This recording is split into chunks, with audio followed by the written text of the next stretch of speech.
بسم الله الرحمن الرحيم. لقد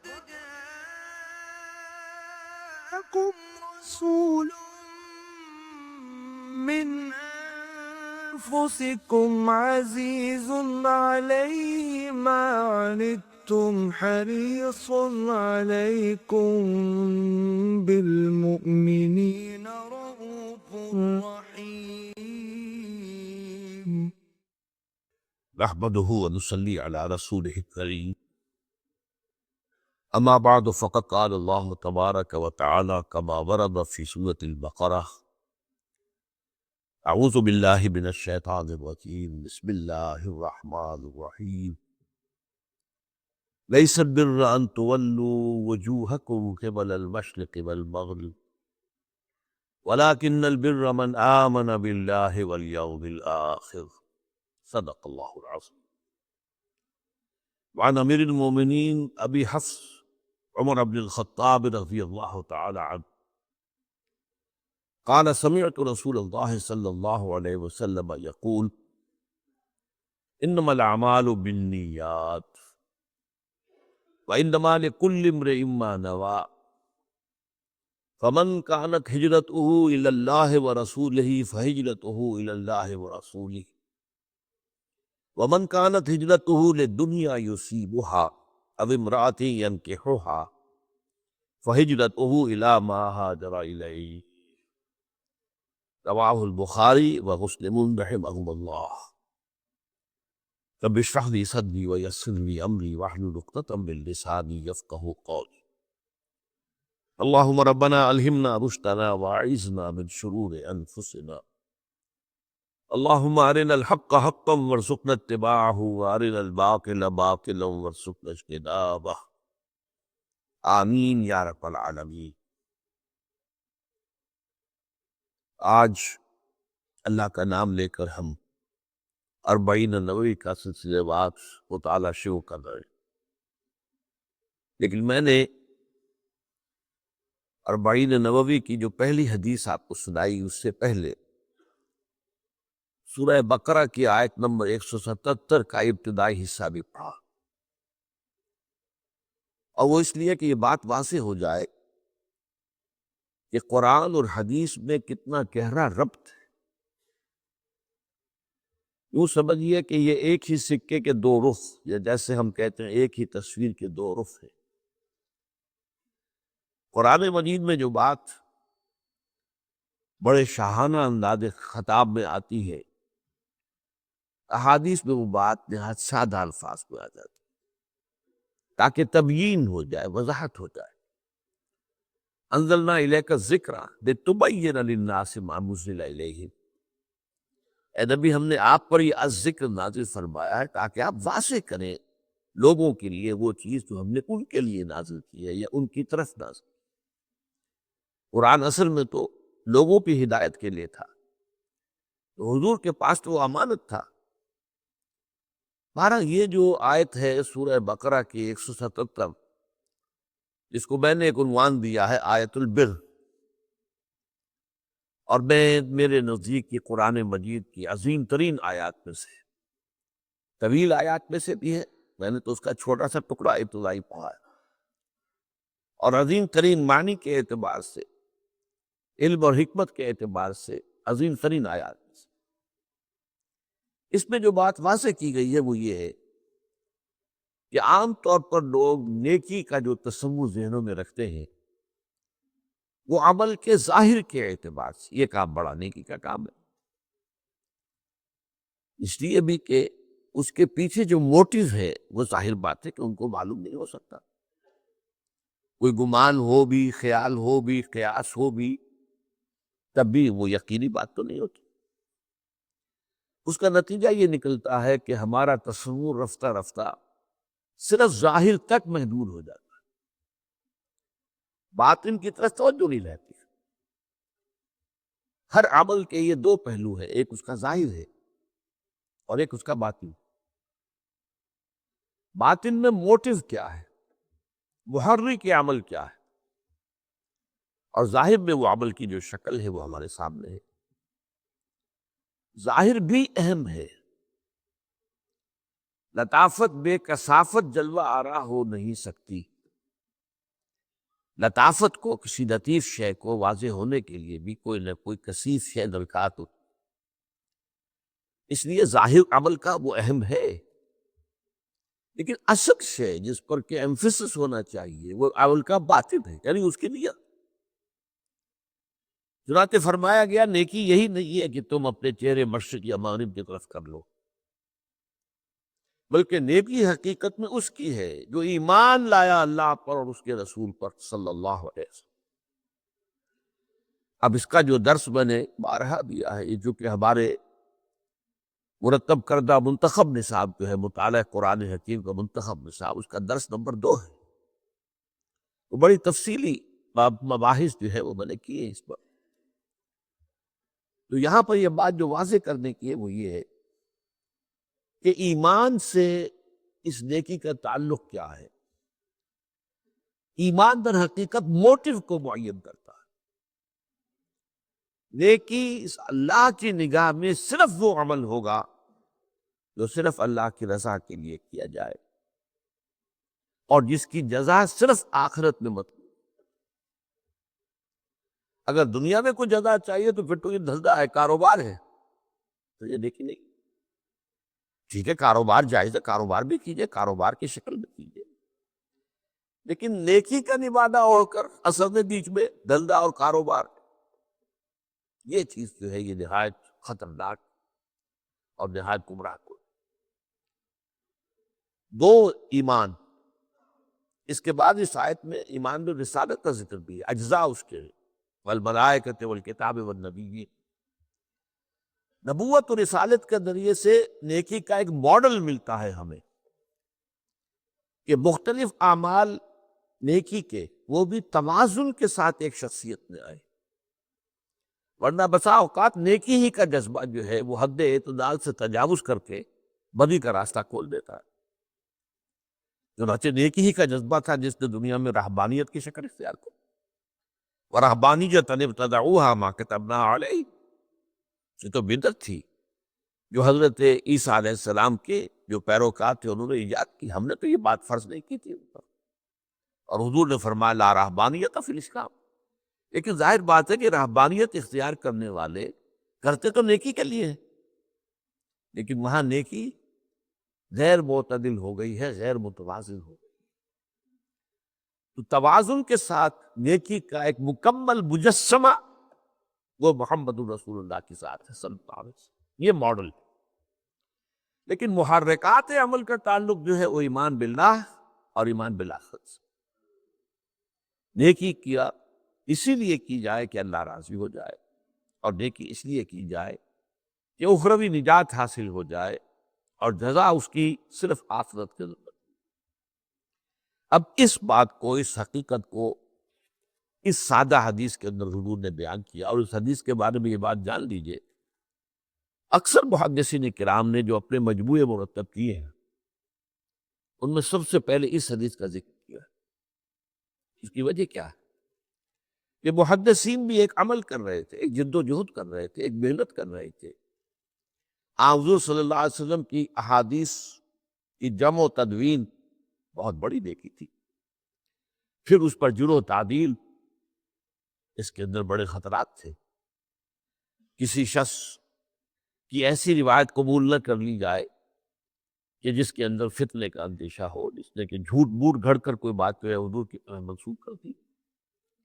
تو بڑی محنت طلب، مشقت طلب جد و جہد تھی، اس میں بھی اصل شے ان کے نزدیک جو ہے وہ نیت کا معاملہ ہے۔ یہاں اسی لیے اس حدیث کو سب سے پہلے لاتے ہیں کہ اس مجموعے کے مرتب کرنے میں اللہ کرے کہ ہماری نیت میں سوائے اللہ کی رضا اور آخرت کی جزا کے اور کوئی شے شامل نہ ہو۔ اب اس حدیث کے راوی ہے امیر المومنین ابی حفص، حضرت حفصہ رضی اللہ تعالی عنہ، حضرت عمر کی صاحبزادی تھی اور حضور کی زوجہ محترمہ، تو ابو حفص گویا کہ کنیت ہے حضرت عمر کی۔ عن امیر المومنین ابی حفص عمر بن الخطاب رضی اللہ تعالی عنہ قال سمعت رسول اللہ صلی اللہ علیہ وسلم یقول، انہوں نے فرمایا کہ میں نے سنا، بلکہ میں اضافہ کروں گا میں نے خود سنا اللہ کے رسول کو یہ فرماتے صلی اللہ علیہ وسلم۔ اصل میں بعض اوقات روایت شروع ہو جاتی ہے عن فلاں، اب عن فلاں ان سے روایت کیا گیا، اب یہ یقین سے نہیں کہا جا سکتا کہ انہوں نے یہ خود حضور سے سنا، یہ بھی تو ہو سکتا ہے کسی اور صحابی نے انہیں سنا دیا ہو، لہذا براہ راست وہ خود سامع نہ ہو سکتا امکان۔ جب عن سے بات ہو جائے گی صرف تو پھر وہ بات کافی نہیں ہوگی۔ یہاں یہ ہے کہ فرمایا قال سمعت رسول اللہ صلی اللہ علیہ وسلم یقول، میں نے خود سنا اللہ کے رسول صلی اللہ علیہ وسلم کو فرماتے ہوئے۔ اب یہ بطن ہے آگے جو حدیث کا، انما الاعمال بالنیات، اعمال کا دار و مدار نیتوں پر ہے۔ یہاں اگرچہ اعمال کا لفظ جو ہے عام آدمی سمجھے گا کہ عام ہے، عمل نیکی کا بدی کا نہیں۔ عربی زبان میں جو دو لفظ ہیں عمل اور فعل، فعل کی جمع افعال، عمل کی جمع اعمال، ان کے استعمال میں یہ فرق ہے قرآن و حدیث کے حوالے سے اگر ہم سمجھے کہ عمل کہتے ہیں اس کام کو جس میں مشقت لگتی ہو، محنت طلب ہو، جس کے بعد انسان تکان محسوس کرے۔ اسی لیے قرآن مجید میں عاملۃ ناصبہ، بعض چہرے ہوں گے قیامت کے دن جن پر تکان طاری ہو، اس لیے کہ وہ ایگزاسٹڈ ہو، اس کے لیے لفظ ہے عاملۃ ناصبہ تصلی نارا حامیہ، اور یہ وہ لوگ ہوں گے کہ جو دہکتی ہوئی آگ کے اندر، تپتی ہوئی آگ کے اندر داخل ہوئے۔ تو یہاں اصل میں گفتگو جو ہے وہ نیکی کے بارے میں ہو رہی ہے، اعمال۔ چنانچہ میں بعض آیات آپ کو اور بھی سناؤں گا، یہ مضمون اتنا اہم ہے کہ قرآن مجید کے اور احادیث کے بعض اور حوالے اس کے ساتھ میں دوں گا۔ مراد یہاں پر ہے نیک اعمال، اعمال انما الاعمال بالنیات، یہ نہیں ہے کہ آپ برائی کا کام کر رہے ہو، معصیت کا کام کر رہے ہو کہ میری نیت تو نیک ہے، یہاں پر اس کا اطلاق نہیں ہوگا، بدی پر نہیں ہوگا، برائی پر نہیں ہوگا، معصیت کے کام پر نہیں ہوگا، گناہ کے کام پر نہیں ہوگا۔ اس حدیث کا جو اطلاق ہو رہا ہے وہ نیکیوں پر ہو رہا ہے۔ انما الاعمال بالنیات وانما لکل امرئ ما نویٰ، اور ہر شخص کے لیے وہی کچھ ہے، وہی اسے بدلہ ملے گا جس کی اس نے نیت کی۔ عمل کا ظاہر کچھ بھی ہو،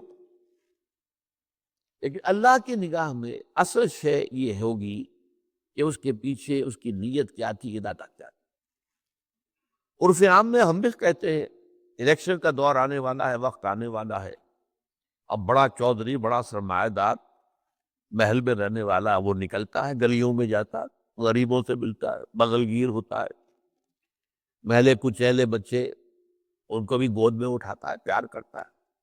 سب کو معلوم ہے کس لیے ہو رہا ہے یہ کوئی نیکی نہیں ہے، یہ کوئی شفقت اور محبت جو ہے وہ نہیں ہے، بلکہ یہ تو دھندا ہے، انہیں ووٹ چاہیے۔ تو ہم بھی عرف عام میں یہ فیصلہ کرتے ہیں، لیکن بعض چیزیں تو جو کہ ہمارے مشاہدے میں بالکل نمایاں ہوتی ہیں، لیکن بعض مخفی ہوتی ہیں۔ اس کے لیے تو انسان کے اندر جب تک سیلف سینسر پیدا نہ ہو جائے، ذاتی طور پر اپنے اوپر ایک محاسبہ کرتے رہنا کہ میں کیا کر رہا ہوں، کس لیے کر رہا ہوں، کہیں میری نیت میں کوئی فساد تو نہیں پیدا ہو گیا، کہیں شیطان کے کسی زیر اثر کوئی ملوث تو نہیں ہو گئی ہے میری نیت کسی بدی کے ساتھ۔ تو انما الاعمال بالنیات وانما لکل امرئ ما نویٰ، جو کچھ اس نے نیت کی ہوگی وہی ملے گا، وہ نہیں کہ جو ظاہر سے اس کے عمل کے سامنے آ رہا۔ دنیا میں آپ کا معاملہ اور نیکی کا کام ہے، اب کسی نے بڑی فاؤنڈیشن بنا دی ہے، اس سے جو ہے وہ لوگوں کو خیر پہنچ رہا ہے، اب کیا معلوم اس کی نیت کیا تھی۔ سرکار دربار میں رسائی کی اور اپنی انکم ٹیکس کے معاملات کے اندر جو ہے وہ چھوٹ موٹ حاصل کرنا، یہ مقصد تھا یا کیا تھا اللہ جانتا ہے۔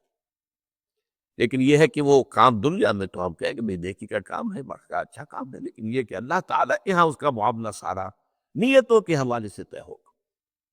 اب ایک مثال دی حضور نے صلی اللہ علیہ وسلم، فمن کانت ہجرتہ الی اللہ ورسولہ وہجرتہ الی اللہ ورسولہ۔ تو جس شخص کی ہجرت ہوئی ہے اللہ اس کے رسول کی جانب، تو اس کی جو ہجرت ہے وہ اللہ اور اس کے رسول ہی کے حساب پہ شمار ہوگی۔ ہجرت کیا تھی؟ حکم ہو گیا تھا کہ اب مکے کو خیر بات کہو اور مدینے پہنچو، اہل و عیال کو چھوڑنا پڑے، مکے کے بھیڑیوں کے رحم و کرم پر چھوڑو۔ اسی طریقے سے جو ادھر ادھر کے بکھرے ہوئے قبائل میں مسلمان تھے انہیں بھی حکم تھا کہ اپنے قبیلوں کو چھوڑو اور آؤ مدینے۔ اس کی وجہ کیا تھی؟ یہ میں نے اپنی کتاب میں منہج انقلاب نبوی میں اس کو پوری طریقے سے واضح کیا دلائل کے ساتھ۔ اب وہ دور آ رہا تھا حضور کی جدوجہد میں کہ جس میں براہ راست تصادم ہونا تھا کفر کے ساتھ، لہذا ضرورت تھی کہ پوری قوت ایک مرکز پر جمع ہو جائے۔ اگر قوت منتشر ہے، کچھ لوگ یہاں ہیں، کچھ وہاں ہیں، کچھ یہاں ہیں، کچھ وہاں ہیں، تو کوئی ایک جو ہے مؤثر اقدام نہیں کیا جا سکتا۔ لہذا یہ ہجرت فرض تھی۔ اس سے پہلے 2 ہجرتیں ہوئی تھیں، وہ والنٹری تھی، اختیاری تھی، حبشہ کی طرف۔ اس میں صرف اجازت دی گئی تھی کہ اگر یہاں کی سختیاں نہیں جھیلی جا رہی، اگر صبر کا پیمانہ لبریز ہو رہا ہے، برداشت سے باہر ہو گیا معاملہ، جاؤ ٹھیک ہے چلے جاؤ، حبشہ میں جا کر پناہ گزین ہو جاؤ۔ وہ پناہ گزینی تھی اس لیے کہ وہاں ایک بادشاہ ہے جو نیک ہے، اچھا ہے، عادل ہے، منصف ہے۔ لہٰذا وہ ہجرت جو تھی وہ فرض نہیں تھی، وہ اختیاری تھی۔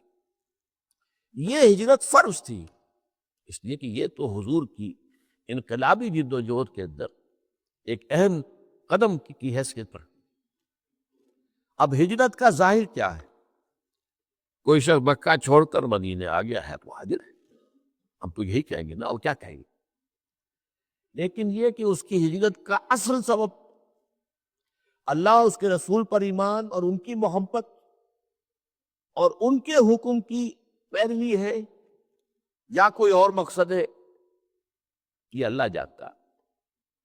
اب اس کی 2 مثالیں دیں۔ پہلے تو فرمایا فمن کانت ہجرتہ الی اللہ ورسولہ، اگر یہی ہے تو ان کی ہجرت جو ہے اللہ اور اس کے رسول ہی کے حساب میں رہے گی، انہیں اجر و ثواب پورا ملے گا۔ ومن کانت ہجرتہ لدنیا یصیبها، اور جس کسی کی ہجرت ہوئی ہے دنیا کے حصول کے لیے، تاکہ دنیا حاصل کر لے، او امرأۃ ینکحها، یا ہجرت کی ہے کسی عورت کے لیے کہ اس سے نکاح کرنا ہے، فہجرتہ الی ما ہاجر الیہ، تو پھر اس کی ہجرت جو ہے اللہ اور اس کے رسول کے حساب میں شمار نہیں ہوگی، وہ تو جس چیز کے لیے ہجرت اس نے کی ہے اسی کے حساب میں شمار۔ اب اس کو سادہ سے مثال سے میں سمجھا دوں کہ مثلا مکے میں کوئی مسلمان کوئی دکانداری کرتا ہے یا کوئی جیسے کہ حضرت خباب لوہار تھے رضی اللہ تعالیٰ۔ اب ظاہر بات ہے کہ جو وہاں پر کشیدگی ہو چکی تھی اہل ایمان اور کفار کے درمیان، تو کفار تو ان سے کام کراتے نہیں ہوگے، تو اہل ایمان بھی کی طرف سے جو بھی ان کے لیے ہو سکتی تھی کوئی موقع جو ہے معاش کا پیدا ہوتا تھا۔ اب اگر وہ لوگ چلے گئے، اب یہ کیا کرے؟ اب کس وجہ سے کہ میرے جو گاہک تھے وہ تو چلے گئے، یہ فرض کر رہا ہوں، کس کی وجہ سے وہ بھی ہجرت کر رہے ہیں؟ تو یہ باریک بات ہے، یہ اللہ کے علم میں ہے۔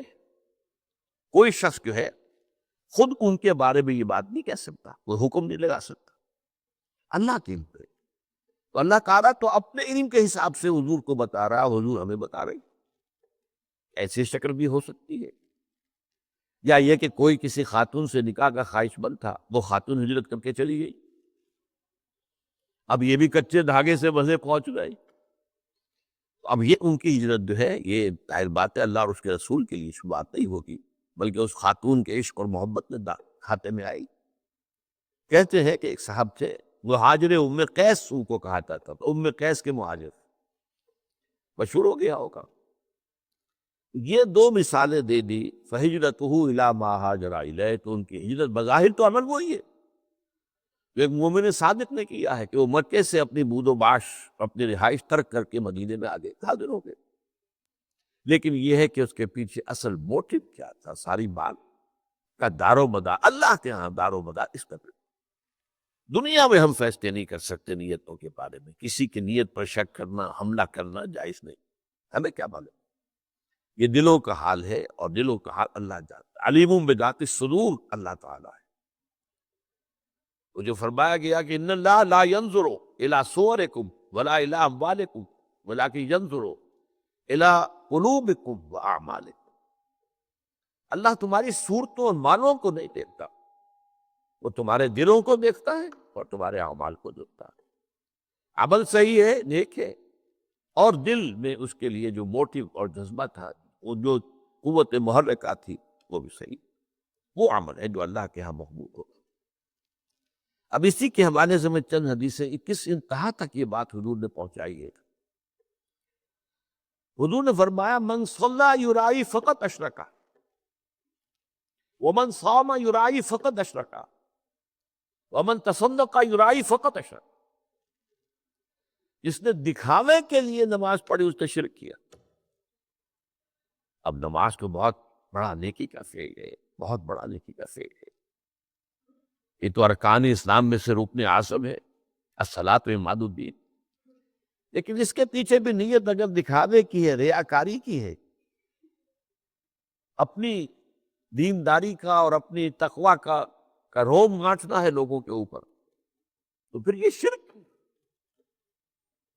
ومن صام یرائی فقط اشرکا، اور جس نے روزہ رکھا دکھاوے کے لیے اس نے شرک کیا. ومن تصدق یرائی فقط اشرکا، اور جس نے صدقہ و خیرات دیا دکھاوے کے لیے ریاکاری میں، اس نے شرک کیا. اور شرک سے زیادہ بڑا گناہ، گنامنا گناہ اور کوئی نہیں. 2 مرتبہ سورہ نساء میں یہ آیت آئی ہے، ان اللہ لا یغفر ان یشرک بہ ویغفر ما دون ذلک لمن یشاء. اللہ تعالیٰ اسے ہرگز نہیں بخشے گا کہ اس کے ساتھ شرک کیا جائے، ہاں اس سے کم کر جس کو چاہے گا معاف فرما دے. ایک اور حدیث میں اس سے بھی زیادہ باریک بات کہی. شرک خفی یہ ہے کہ اگر کوئی شخص نماز پڑھ رہا ہو اور اسے یہ محسوس ہو کہ کوئی اسے دیکھ رہا ہے، تو وہ سجدہ لمبا کر لے. یہ شرک خفی ہے. ایک شرک جلی ہوتا ہے جو نظر آ رہا ہے شرک ہو رہا ہے، بت کو سجدہ کیا جا رہا ہے، قبر کو سجدہ کیا جا رہا ہے، شرک جلی. ایک شرک خفی ہے، چھپا ہوا شرک اندر دل میں، کہ آپ نماز پڑھ رہے ہیں، آپ نے دیکھا کچھ لوگ دیکھ رہے ہیں مجھے، تو آپ لمبا سجدہ کر دیے. اس کا آپ تجزیہ کر سکتے ہیں سمپل میتھمیٹکس ہے. اگر وہ پہلے 5 سیکنڈ کا سجدہ کر رہا تھا اور اب اس نے 10 سیکنڈ کا سجدہ کیا ہے، تو یہ 5 اضافی کس کے لیے کیے؟ 5 تو ہو گئے اللہ کے لیے، پہلے وہ کر رہا تھا، لیکن یہ 5 جو اضافی منٹ لگے ہیں یہ کس کے لیے؟ تو لوگوں کے لیے، ریاکاری کے تحت. تو ایک سجدے کے 2 مسجود ہو گئے. ایک مسجود اللہ کی ذات ہوئی، اور ایک مسجود وہ لوگ ہیں جنہیں دکھایا جا رہا. اس میں حضور صلی اللہ علیہ وسلم کی دعوت سے اور تربیت سے جس حد تک باریک بینی آ گئی تھی صحابہ کرام، اس کی مثال جو ہے وہ حضرت علی رضی اللہ تعالیٰ عنہ کا ایک واقعہ ہے.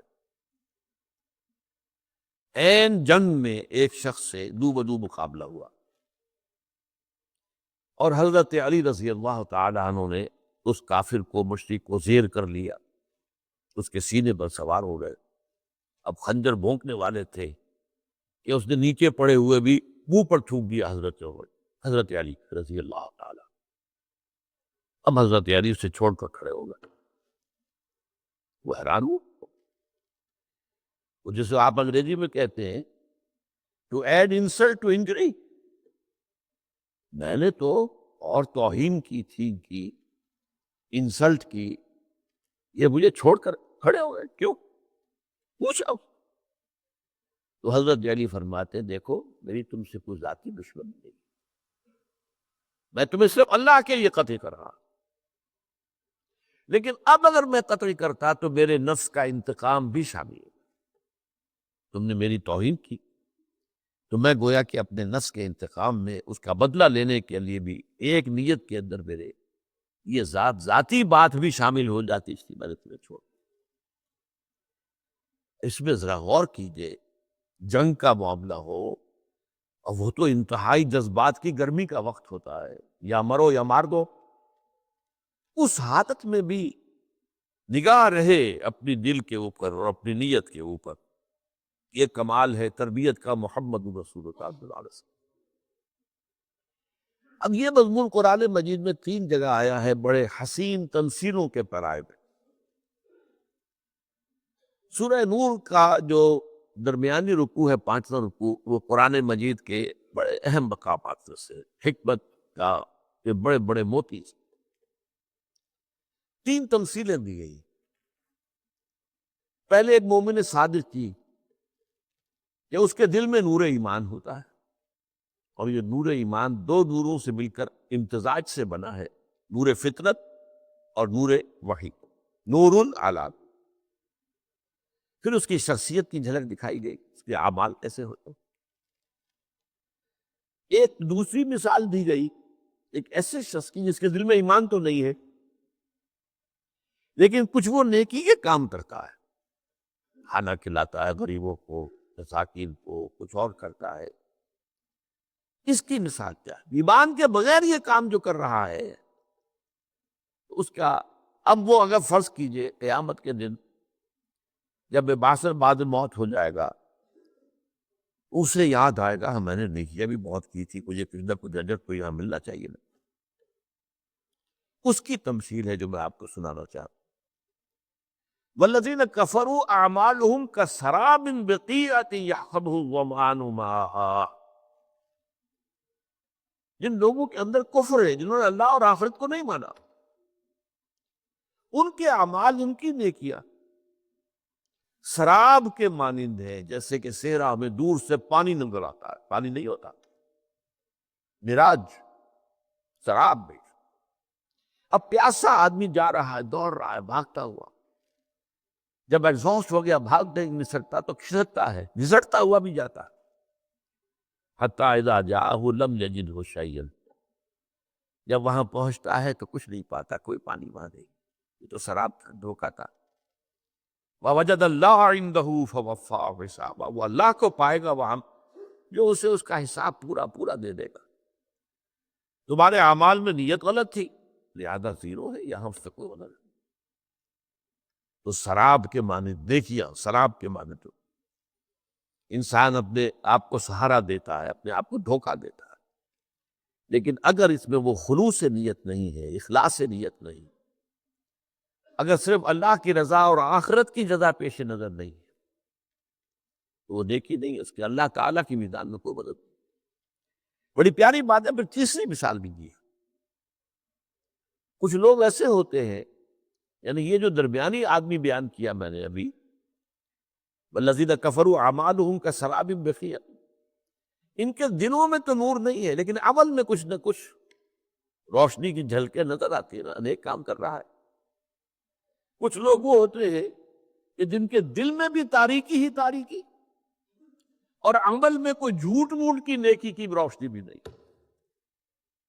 خالص دست پرست، خالص مفاد پرست، کسی خیر کے لیے، کسی دکھاوے کے لیے بھی نہیں۔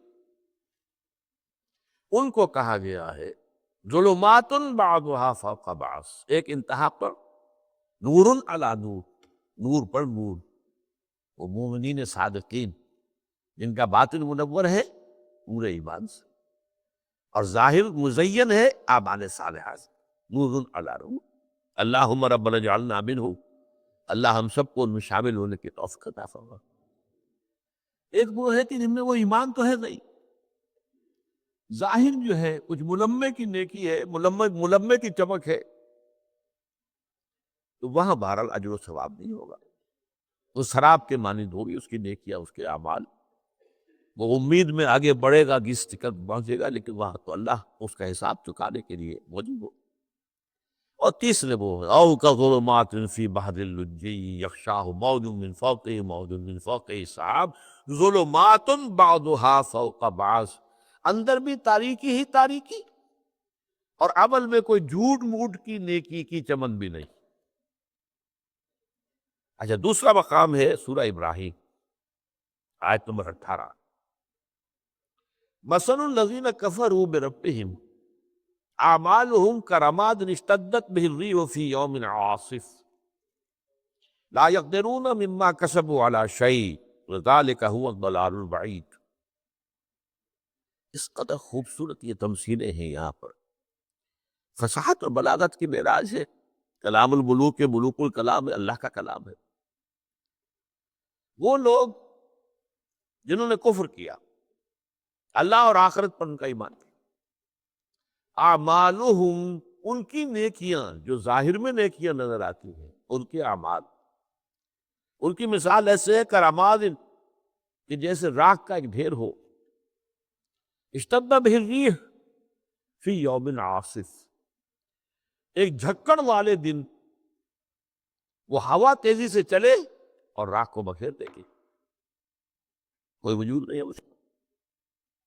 فرمایا لا یقدرون مما کسبوا علی شیء، وہ جو کچھ انہوں نے کمائی کی تھی اپنے خیال پہ، نیکیاں کمائی تھی، نیک اعمال کیے تھے، ان میں سے کسی کے اجر و ثواب پر انہیں قدرت حاصل نہیں ہوگی، کچھ نہیں ملے گا، کوئی فائدہ نہیں، اس لیے کہ وہ سب دکھاوے کی نیکیاں تھی، ریاکاری کی نیکیاں تھی، ایمان کے موٹو سے خالی تھی۔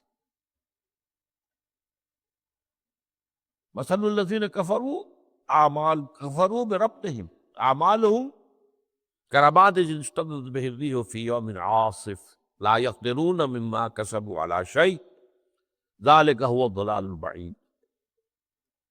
اب اس میں آخری جو تمثیل ہے یہ سورہ فرقان میں آئی، یہ تو ایک عجیب ورڈ پکچر جسے کہنا چاہیے، الفاظ میں ایک چیز کا کی تصویر بنا دینا، اور نقشہ کیا ہے؟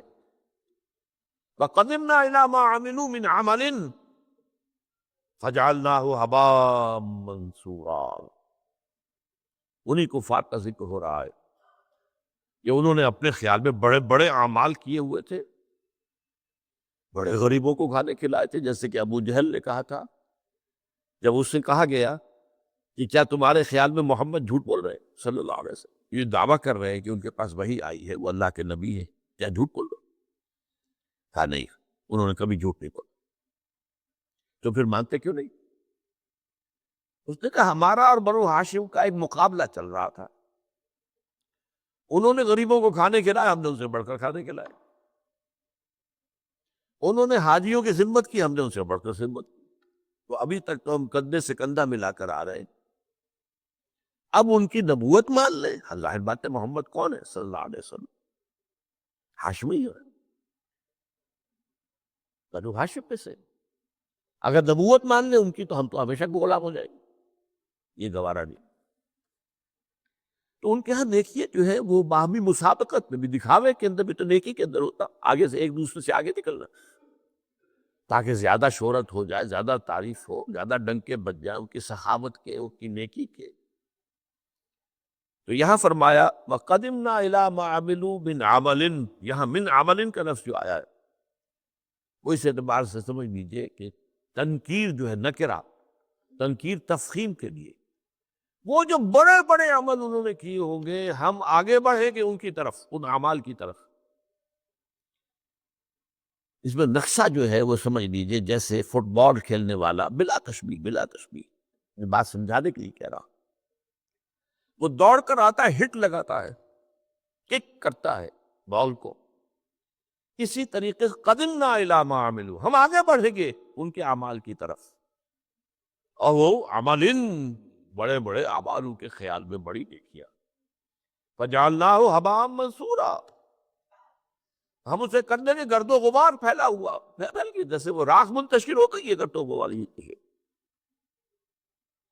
یہ تین تمثیلیں جو ہیں قرآن مجید میں اس ریاکارانہ نیکی کے لیے، اور ان سب کے لیے سادہ ترین تشریح اور تفسیر اور تبیین وہ حضور کی حدیث ہے، اور یہی رشتہ میں آپ کو سامنے لانا چاہتا تھا کہ قرآن اور حدیث کا رشتہ کیا ہے، تعلق کیا ہے۔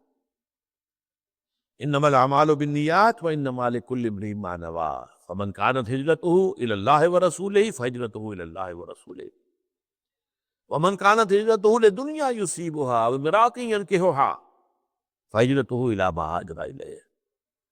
اب اس گفتگو سے آج کی ایک بہت اہم مسئلہ جو ہے وہ بھی حل ہوتا ہے۔ ہمارے نوجوان پوچھتے ہیں یہ جو کفار اتنے بڑے بڑے نیکی کے کام کرتے ہیں تو کیا انہیں کوئی اجر و ثواب نہیں ملے گا؟ یہ ہندو پن کے کام کرتا ہے، اسے پن کہتے تھے، ثواب کا کام۔ اب ایک شخص تھا گنگا رام، اس نے اتنا بڑا اسپتال بنا دیا، ظاہر بات ہے کہ عام آدمی تو متاثر ہوتا، یا یہ کہ یورپینس ہے، امریکنس ہے، انگریز ہے، عیسائی ہے، وہ بھی بڑے کام کرتے ہیں، ادارے قائم کرتے ہیں، بڑی نیکی کے کام، بڑے بڑے کام، تو ان کے اعمال کی کوئی قدر و قیمت نہیں ہوگی۔ یہ مسئلہ حل ہو گیا۔ وہ کیوں کرتے ہیں یہ سوچنا پڑے گا۔ اگر وہ اللہ کو نہیں مانتے، آخرت کو نہیں مانتے، تو پھر کوئی اور موٹیو ہے، کوئی دکھاوا ہے، کوئی ریاکاری ہے، کوئی شہرت کا حصول ہے، کوئی سرکار دربار میں رسائی کا اس کو ذریعہ بنانا ہے، کوئی نہ کوئی چیز تو ہوگی۔ انسان کا کوئی عمل جو ہے بغیر کسی مقصد اور نیت کے تو نہیں ہوتا۔ فرض کیجئے آپ یہ کہیں کہ فرض کیجئے ایک شخص خدا کو بھی مانتا ہے اور آخرت کو بھی مانتا، رسول کو نہیں مانتا۔ سوال یہ ہے کہ کیوں نہیں مانتا؟ ایک ایسے شخص کا معاملہ تو مختلف ہو جائے گا جس تک رسول کی دعوت پہنچی نہیں، اس کا معاملہ جو ہے وہ اگر توحید پر قائم ہو اور آخرت کو مانتا ہو تو اللہ تعالیٰ کہ اس کے اعمال قبول ہو جائے، کیونکہ رسالت کا پیغام پہنچا ہی۔ اب حضور کے زمانے میں آپ کو معلوم ہے پیغام تو ابھی صرف عرب کی حدود تک پہنچا تھا، یا اس کے بعد آپ نے خطوط لکھے تھے، صرف بادشاہوں کو لکھے تھے، عوام تک تو نہیں گئے تھے، یا پھر فتوحات کے بعد جو ہے وہاں کے لوگوں نے اسلام کو بھی سمجھا، اسلام کو دیکھا، مسلمانوں کو دیکھا، اسلام کی برکات کو دیکھا، لیکن چین میں رہنے والوں تک تو کچھ نہیں ہوا تھا۔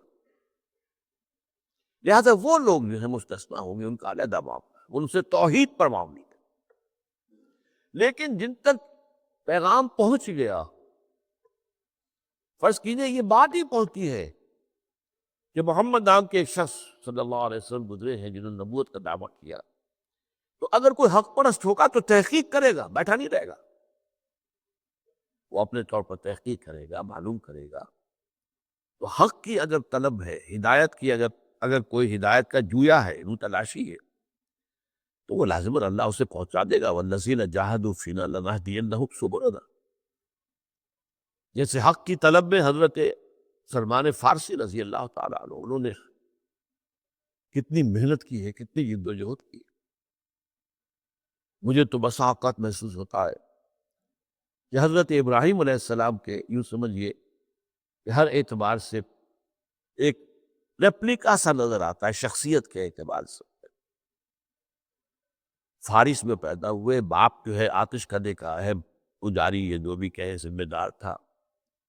اب ان کے دل میں یہ بات آئی کہ یہ کیا تماشا ہوا، آگ ہم جلائیں، ایندھن ہم ڈالیں تو آگ جلے، اور پھر اسی کے آگے ہاتھ جوڑ کر کھڑے ہو جائیں۔ بغاوت کی، ایک اللہ کو مانوں گا میں تو۔ جیسے حضرت ابراہیم علیہ السلام کو باپ نے نکال دیا تھا، وَاہْجُرْنِی مَلِیَّا، نکل جاؤ میری نگاہوں کے سامنے سے، ورنہ لَأَرْجُمَنَّکَ، میں تمہیں رجم کر دوں، سنسار کر دوں۔ ایسے ہی باپ نے انہیں بھی نکال دیا۔ جیسے حضرت ابراہیم نے ہجرت کی، وہ عراق سے کی شام کی طرف، ار میں پیدا ہوئے تھے، یہ عراق کا ایک شہر تھا، ہجرت کر کے گئے شام۔ ایسے ہی یہ ہجرت کر رہے ہیں ایران سے عراق، عراق سے متصل شام ہے، ایران سے متصل جو ہے عراق ہے، اور وہاں جو ہے انہوں نے جا کر عیسائیت اختیار کر دی، اس لیے کہ اس وقت تک اسلام عیسائیت ہی تھا، حضور کی تو بعثت ابھی ہوئی نہیں۔ جب تک حضور کی بعثت نہیں ہوئی، حضرت مسیح ہی کا دور نبوت رسالت جاری ہے، عیسائی ہو گئے۔